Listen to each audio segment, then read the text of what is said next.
ابن جوزی رحمت اللہ علیہ بڑے عجیب انسان گزرے ہیں. اللہ رب العزت نے ان کو بڑا مقام دیا تھا اور بڑے صاحب علم انسان تھے. تو وہ بھی انسانوں کے درمیان واعظ و نصیحت کا کام کیا کرتے تھے. اللہ کے بندوں کو دین کی بات بتایا کرتے تھے. تو ایک دفعہ ایسے ہی ہوا کہ آخرت کی باتیں اور شقی اور سعید کی باتیں اور اللہ کے غیظ و غضب کی باتیں وہ کرنے لگے تو ایک دم سے مجمع رونے لگا. آواز ان کو بند کرنی پڑی. جب ان کو اپنی آواز بند کرنی پڑی تو انہوں نے دل ہی دل میں کہا، اے میرے اللہ، یہ رونے کی بنا پر رونے والے مجھے امید ہے کہ سعیدوں میں شامل ہو جائیں گے. اے اللہ، یہ رونے والے اپنے رونے کی بنا پر نیک بختوں میں شامل ہو جائیں گے. اے میرے اللہ، اگر میں اپنے گناہ کی وجہ سے، اگر میں اپنے عمل کی خرابی کی وجہ سے اگر میں شقی ہو گیا تو میرے مولا معاف کر دینا. اگر تو معاف نہیں کرے گا تو میرے مولا ان رونے والوں کی نگاہوں سے اوجھل کر کے ہمیں جہنم میں ڈالنا، تاکہ میں ان کے سامنے رسوا اور ذلیل نہ ہو جاؤں. آپ دیکھیں ہمارے اکابر مشائخ جو ہمیشہ اپنے اللہ کے سامنے راتوں کو سجدے میں رہتے اور دن میں عبادت اور دین کی قربانیوں میں رہتے، مگر عمل کرنے کے بعد اپنے آپ میں ڈرتے رہتے تھے کہ کہیں ایسا نہ ہو کہ اللہ کا غضب ہم پر آئے اور شقی کے ساتھ ہمارا انجام ہو جائے. عبداللہ ابن رواحہ کتنے بڑے صحابی ہیں. نبی علیہ الصلوۃ والسلام نے ایک خاص موقع سے انہیں علاقہ موتا میں ان کو بھیجا. صحابہ کرام کی جماعت تیار ہوئی اور آپ نے کچھ ایسی باتیں ارشاد فرمائی جس سے اشارہ مل گیا کہ اب واپسی ممکن نہیں ہے. اور یہ وہ زمانہ ہے کہ اگر اشارہ مل جائے کہ اب تمہاری واپسی ممکن نہیں ہے تو گویا ایک پروانہ ہوتا تھا، یہ خوشخبری ہوتی تھی کہ تجھے اللہ کے ہاں بڑا مقام ملنے والا ہے، تم جام شہادت پینے والے ہو اور جنت تیرے انتظار میں ہے. جب وہ چلنے لگے تو عبداللہ ابن رواحہ تڑپ تڑپ کے رونے لگے. پیارے نبی نے ان کو روانہ تو کر دیا، وہ آگے چل تو پڑے. ادھر نبی علیہ الصلوۃ والسلام انہیں اللہ کے دین کے خاطر بھیجا، آپ پیچھے کو چلے آئے. وہ رو پڑے.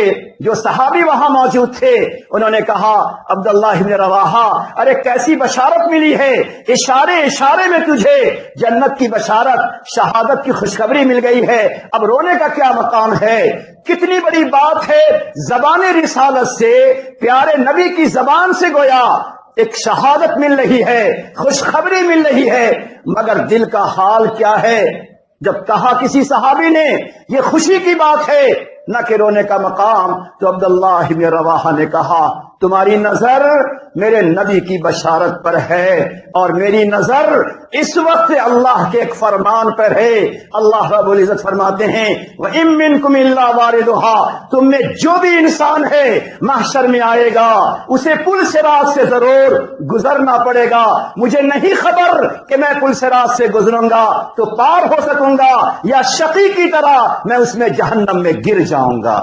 میں اس بات پہ رو رہا ہوں، بشارت مل رہی ہے، اس کے باوجود دل کا یہ حال ہے. جب ان کا یہ حال تو ہمیں تو کوئی بشارت نہیں ملی، لہٰذا ہمیں چاہیے کہ اس موقع پر اللہ رب العزت سے گر گرا کر آہوزاری سے ہمیں مانگنا ہے، رب کریم ہمارے پاس کوئی ایسا عمل نہیں ہے کہ ہم کہہ سکیں کہ تیری بارگاہ کے لائق ہے. بس اس ایک بندے کے بارے میں کہہ سکتے ہیں جس کے بارے میں روایت آتی ہے، ایک جوان بندہ، اس کا آخری وقت آیا، فرشتوں نے آپس میں بات کی کہ اس کی روح کو نکالنا ہے، ذرا دیکھو اس کے نام عمل میں کچھ ہے یا نہیں ہے.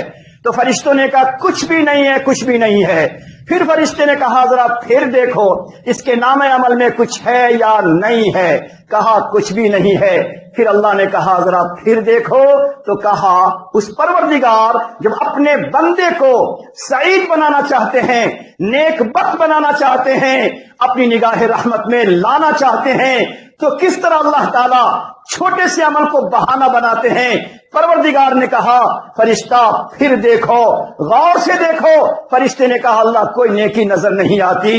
اللہ نے کہا اس کے ہونٹ کے قریب ذرا جاؤ. فرشتہ ہونٹ کے قریب پہنچا تو دیکھا بندہ تو مرنے کے قریب ہے مگر زبان سے نکل رہا ہے لا الہ الا اللہ. اللہ نے فرمایا فرشتہ اس کے سارے گناہ اپنی جگہ، نیکیوں سے دامن خالی اپنی جگہ، مگر مجھے تو کم سے کم یاد تو کر رہا ہے، اس کی یہی یاد مجھے پسند آ گئی ہے، اس کی روح کو نکالو اور سعیدوں میں شامل کر دو۔ میرے دوستو، اللہ کی نگاہ رحمت جس پہ پڑ جائے پروردگار سعیدوں میں شامل کرتا ہے، اور ہماری کسی گناہ کی وجہ سے، ہمارے دل کی کسی خرابی کی وجہ سے کہیں خدا کی نگاہ غضب پڑ جائے تو کہیں ایسا نہ ہو کہ ہم تو دیکھنے میں بھلے لگتے ہوں، نیکوکار لگتے ہوں، اور ہمارا شمار بدبختوں میں ہو جائے۔ اس لیے ہمیں اپنے اللہ سے مانگنا ہے، ڈرتے رہنا ہے،